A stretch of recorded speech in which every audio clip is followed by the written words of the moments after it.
maning harum gandaria kendo manuk apa manuk sriti Saane baca-baca aja pensane papa gedang penslaan sing benda coklat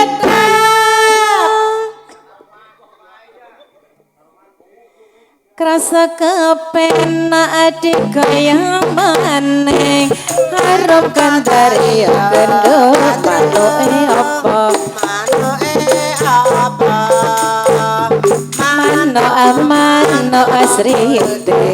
manuk asrite kecemplung banyu manuk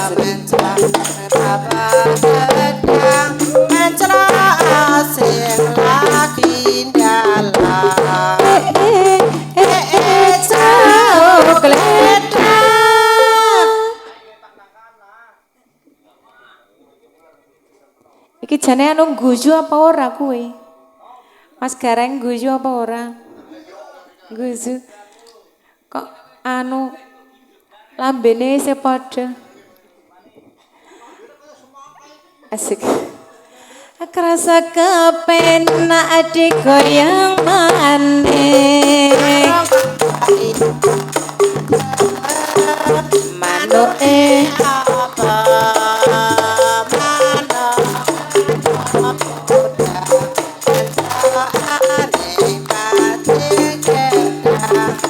aja mencelane papa gedang pencelane pinggir kendang coklat Sluku-sluku bata-bata elo-elo siramu menyasar oleh payung mata macenti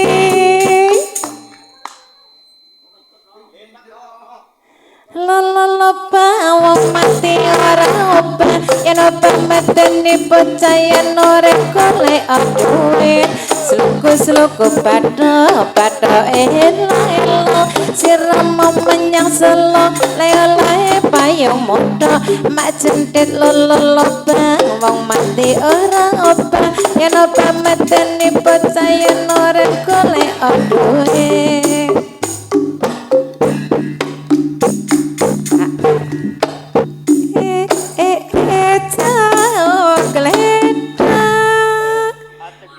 nanti mumet karangnya monggo Pak pripun nggih Mbah Gareng rene tak omongi Mbah Gareng nggih rene munggah sik ben padha ketok beda weruh jane penasaran karo Mbah Gareng nggih rono iki lho Mbah Gareng Assalamualaikum.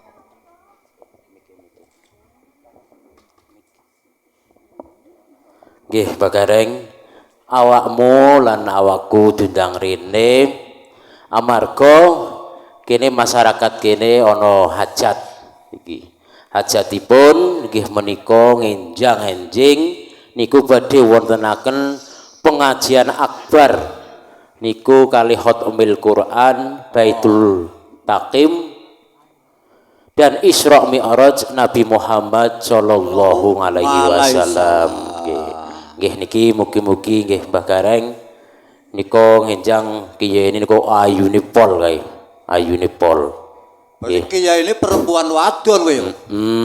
ora ana perempuan lanang ora ana iki perempuan wadon iki lah iki saking panitia niki nyuwun doa pangestu mugi-mugi anggenipun pangaosan ngenjang niku mboten wonten alangan satunggal punapa mugi-mugi ingkang rawuh niku kuatah niki penuh niki ngenjang Diparingi terang ora udan sing karep amin biasa amin kathah aja kaya neng Sidototo kuwi ana rajaban tapi ora ana kiyaine. Masyaallah. Iya. Anu piye kuwi kira-kira? Padahal nang pinggir dalan meneh kuwi, Reng. La ilaha illallah. Muhammad Kuwi sing ngaji ya ora ana, kiyaine ya ora teko. ora teko kuwi ono alangan apa kira-kira ya Den Ya Bagus kuwi ya? mbuh aku ora ngerti kuwi. Saiki isih ana ning kono ning Sidototo. Iya, priwe? Ning pinggir jalan saka kene iki sebelah kiri. Sebelah kiri pengajian apa kira-kira kowe? Ya mbuh pokoke ming Rajaban iku paling gedhe. Paling gede senegara donya gitu. Iya. Kuwi jarene mbiyen Rajabane Turahan Waduk Wadas Lintang. Masya Allah. Yo wis pokoke saiki wong kecil dadi wong tua awe aku akan mituturi. Iya. Lho Den Bagus sing ndongaake. Nggih. Apa aku sing mituturi sik apa Pandhen Bagus sing ndongaake? Ya wis Mbah Gareng wae jenenge wong tuwa, biasane doane kuwi malan terkabul. Nggih. Oh, ya iki ana donga werna 5. Heeh. Sing donga angka 1. Moga-moga wong bondes ki tak doake sing kaya raya sedunia. Amin, amin, amin, amin. Sale apa ping pisan wis nanggape aku sesuk malah tambah-tambah rajaban. Nggih, amin. Kaya raya luar biasa. Nggih, amin. Ana sing jenenge sekretaris, ana penulis, ana bendahara, ana pak kiai ling ngatur ketentraman dusun. Bos iki luar biasa. Amin, amin, nggih. Nggih kula nggih niki Mbah Gareng nggih. Niki mungkin nggih monggo ingkang badhe nyuwun lagu monggo. Tapi kula pesen kali Mbah Gareng amargi niki teng ngajeng masjid. Nggih. Yo. Nggih joget-joget tapi ampun ngantos kelewatan. Nggih. Nggih. Nek aku rek ndongake urung rampung ya Den Bagus. Nah, iki aku arep tekok sik. Yo. Siki apa bedane yo lampu karo kae lho wong bagus iki Pak Kadus iki Pak Kadus kuwi kan bagus ya lampu karo Pak Kadus apa bedane nek lampu kuwi nek dimek tangane teles nyetrum lho nek Pak Kadus nek dimek kuwi kok nek tak ora teles ana ngopo malah nyetrum. Oke jawabannya bener. Tapi lebih bener meneh iki Pak Kadus. Yo. Nek lampu kuwi bisa madangi. Oh, aku tapi nek Pak Kadus isone metengi. Oh iya, berarti aku salah. Iya. Iki semenjak neng Bundis kene duwe anak piro, metengi terus kae. Iya. Lho saiki Den Bagus otak balik saiki. Sing gampang wae. Rambutmu cacahe piro? Wih, aku ora ngerti karo itu. Ya aku ngerti ya jelas akeh kok. Oh iya pinter. Pinter. Ya wis iki gandeng wis bengi. Iki alhamdulillah dhewe iki kerawuhan tamu. Iki ibaratipun mewakili saking ketua Jamjanen Tritunggal 4 kecamatan. Niki monggo Pak Turmudi Mbok wonten nggih pengayu napa sumangga niki. Mriki kali perkenalan monggo. Niki saking Tritunggal 4 kecamatan nggih. Jenengan dari mana ke mana badhe ngapa menapa ngapain di sini? Nggih niki Pak Gareng kula nepangaken kali Pak Gareng. Yo. Nggih biasane nek teng luar panggung pun tepang. Oh, nggih teng panggung etok-etok ya. Urung wawuh kaya ku ya. Etok-etok. Dosa nek dosa. Apa ya? Dosa. Oh iya, heeh. Urung wawuh nek nang panggung kaya ku ya. Iya. Urung wawuh panggung. Wis, teruske. Nggih niki kula perwakilan saking nggih sederengipun kula ngaturaken Assalamualaikum warahmatullahi wabarakatuh. Dumateng warga masyarakat Dusun Pelunjaran, Desa Pelunjaran, Kecamatan Wadas Lintang. Niki kula nderek rombongan Desa Pocot. Sampun nderek wekdal samanten. Nggih niki kula semenjak terkenal niki kula nembe niki kula nderek teng pentas nembe niki nggih biasane meng teng latihan-latihan lah niki kula ndalu menika nderek rombongan Pocol niki wonten acara napa nggih Rojabiah.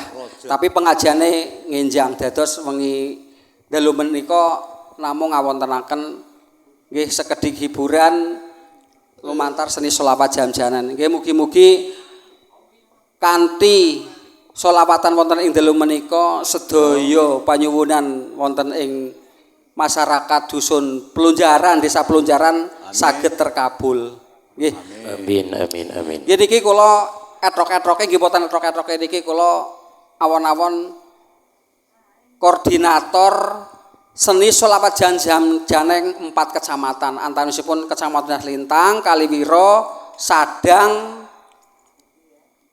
terus Padurso nggih, Kecamatan Padurso.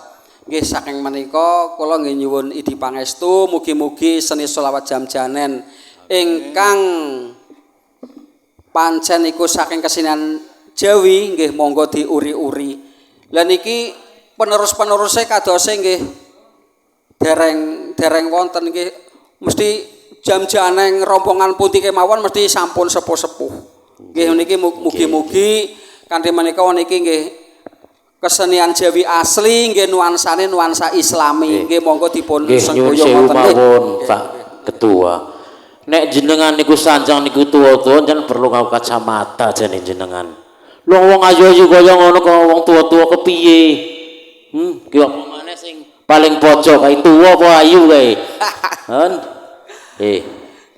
Lha mun rata-rata sami mutul pripun lha nggih. Nek jan-janen nek riyen-riyen menika kan nggih sami lajang-lajang ngoten nggih, rata-rata lajang ngoten.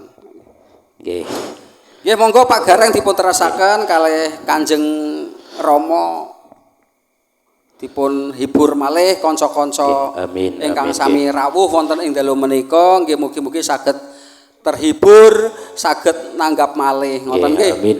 Nggih matur suwun doanipun saking Pak Ketua mugi-mugi jam-janen Puspa Laras saged langgeng dan tambah ramenipun. Amin amin. Nggih sampun niki Mbah Gareng niki amargi mriki badhe selawatan malih lan monggo mangke ingkang badhe nyuwun lagu monggo saking rencang-rencang kawula monggo ngagem serat napa sanjang piyambak mriki lan sumangga kula aturaken dumateng ibu-ibu malih sumangga niki enten penyuwunan lagu dari sono. Dari sono wong iki ora genah sapa. Jadi sing penting waru-waru doyong yang menyinden itu Mbak ini yang membagi parikan saya. Waru-waru doyong lagunipun. Dari sono nggak ada duitnya, di sono siapa itu nggak tahu. Yang penting yang menembang Mbak ini yang pakai parikan saya. Ini Mbak Gareng. Cuman 5 dektil aja. Yo Mbak Gareng. Aku wis pesen karo awakmu. Bundang nang ngendi-ngendi kuwi aja ngarep-arep amplop. Aku ora perlu amplop. Sing penting isine. Yo padha wae. Aku ora perlu isi. Sing penting angkane. Ya wis iki Mbak Gareng. Nek amargi pun dalu sumangga dumateng ibu-ibu. Sumangga. 4 dektil aja, Mbak. Siap, itu siap itu. Yang terbang itu siap. Halo misalnya. Siap. Makin gak jadi siap melihat saya. Muhammad. Rabbi salon. Ayo baru doyok jalukan sana orang sana. Waru waru daya.